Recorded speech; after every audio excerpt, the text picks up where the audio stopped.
tenderness which sets us apart from all other living beings. Trees also breathe, and animals also feel pain. But in man, there lies a rare possibility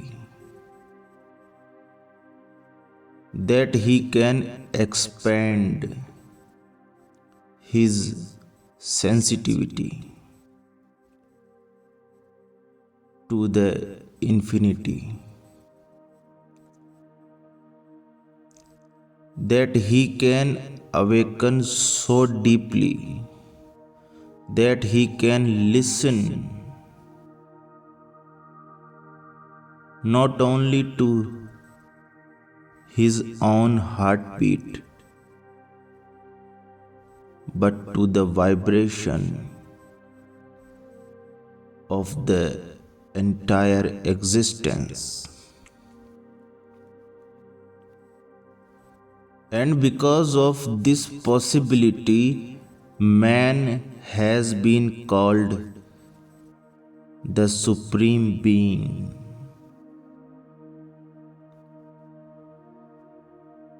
When sensitivity reaches its peak,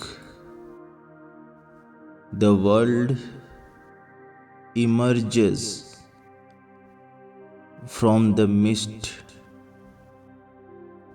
and becomes transparent. Every sound, every sensation, every touch begins to fill with invisible meaning, as if the universe itself whispers into your ear. Listen, you are me. The whole existence is but your own extension.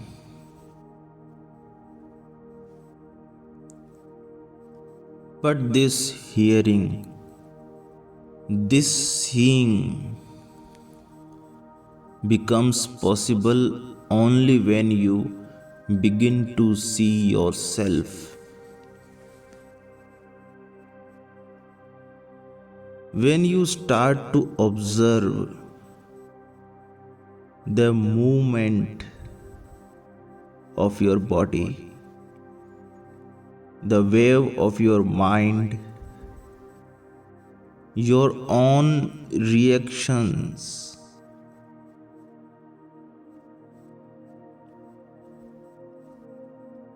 the purpose of choiceless awareness is only this much, that sensitivity may awaken, that perception may unfold, and this very ability to see opens the doorway to sensitivity.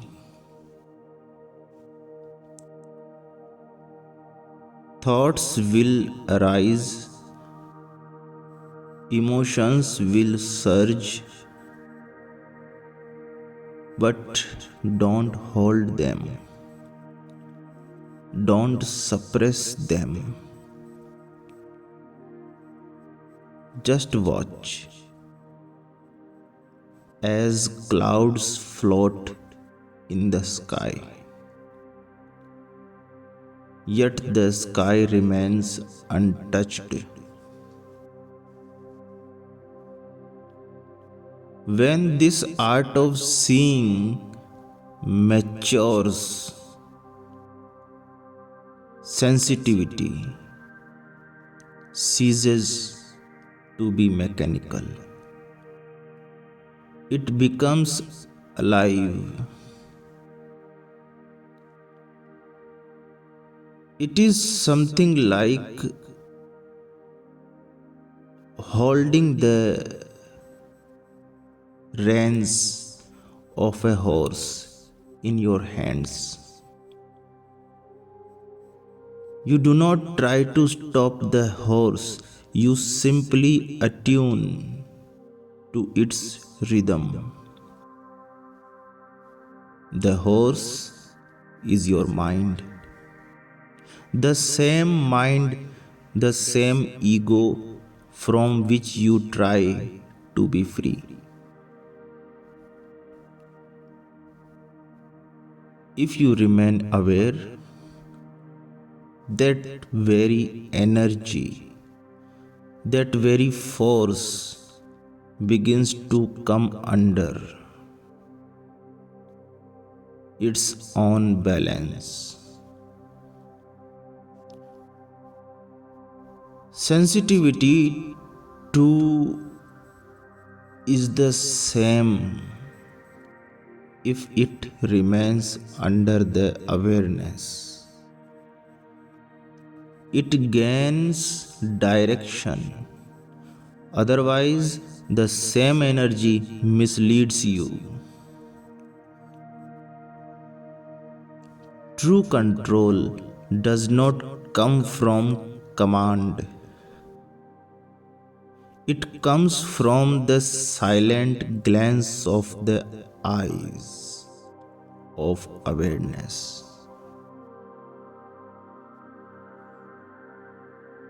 But sensitivity has its own dangers. When a person becomes truly sensitive, society begins to feel uneasy around him. The family starts to withdraw because the sensitive person sees everything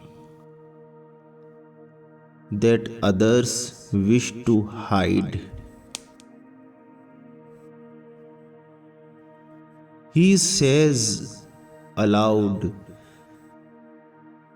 what others prefer not to hear. Sensitivity is the mirror of the ego, and whoever refuses to see his own face breaks the mirror. Thus, people speak ill of the sensitive one behind his back in whispers,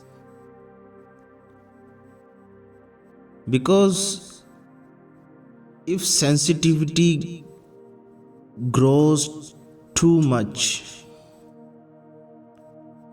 all masks will fall. The sensitive being perceives intention, deceit, fear, everything.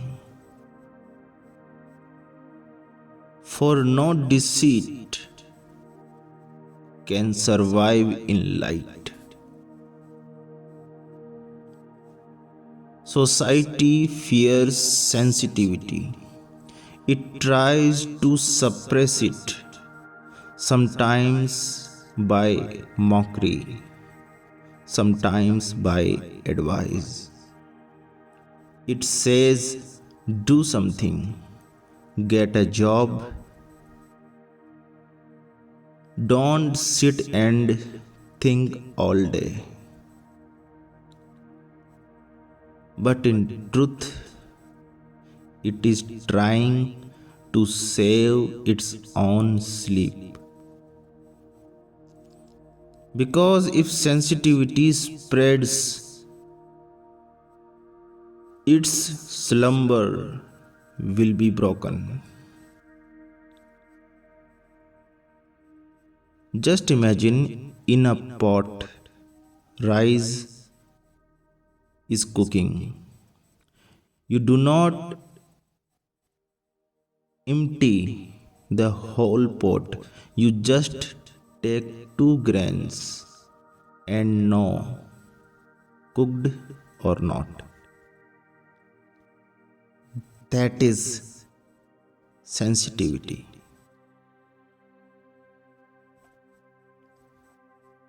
Unconsciousness is the religion of the world. People are asleep, even in daylight. From morning till night, the same repetition. Run, work, become something.